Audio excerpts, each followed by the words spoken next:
जय श्री हरि विष्णु। प्रिय भक्तों, आज का यह दिव्य मंत्र केवल शब्द नहीं बल्कि स्वयं भगवान विष्णु का आशीर्वाद है।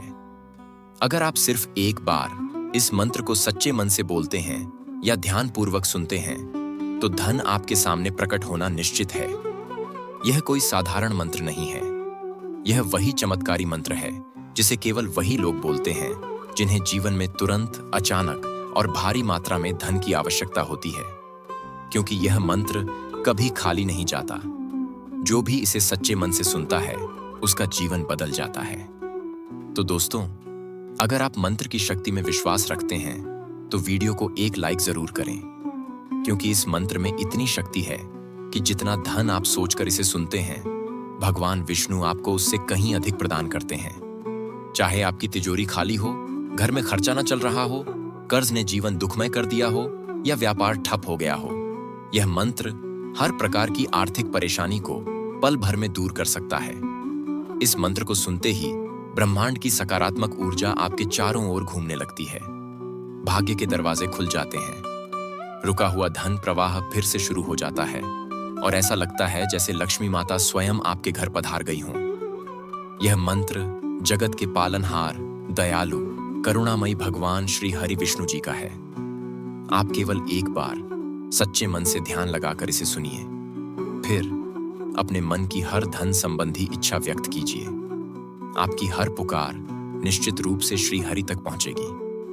मुझे पूर्ण विश्वास है, जैसे ही आप इस वीडियो को अंत तक देखेंगे और मंत्र को श्रद्धा से सुनेंगे, आपके जीवन में धन की वर्षा होने लगेगी। वह धन आपको किसी न किसी रूप में जरूर प्राप्त होगा, चाहे नौकरी में प्रमोशन हो, व्यापार में लाभ, अचानक कोई रुका हुआ पैसा मिल जाए या फिर कोई नया अवसर जो आपको आर्थिक समृद्धि दिला दे। तो अब देर किस बात की? शांत मन से बैठ जाइए, आंखें बंद कीजिए, भगवान विष्णु का ध्यान कीजिए और हमारा साथ दीजिए इस चमत्कारी मंत्र के उच्चारण में। भक्तों, अगर आपको यह वीडियो पसंद आए तो लाइक जरूर करें, नीचे कमेंट में लिखें AUM नमो नारायणाय। अपने परिवार और दोस्तों के साथ शेयर करें और ऐसे ही चमत्कारी मंत्रों के लिए हमारे चैनल को सब्सक्राइब करें और बेल आइकॉन दबाएं।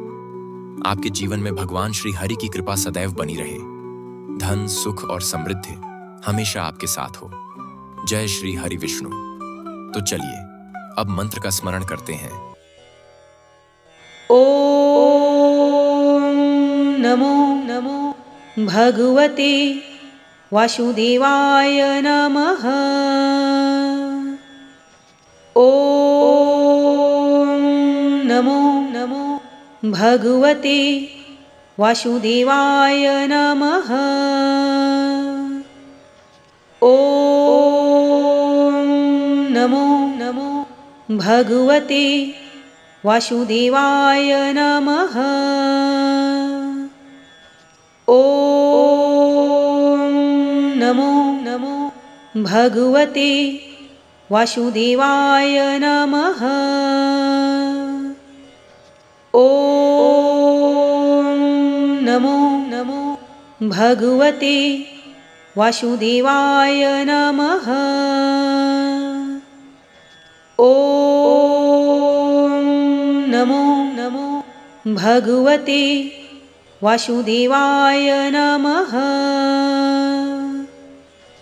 ओम नमो नमो भगवते वासुदेवाय नमः। ओम नमो नमो भगवते वासुदेवाय नमः। ओम नमो नमो भगवते वासुदेवाय नमः। ओम नमो नमो भगवते वासुदेवाय नमः। ओम नमो नमो भगवते वासुदेवाय नमः। ओम नमो नमो भगवते वासुदेवाय नमः।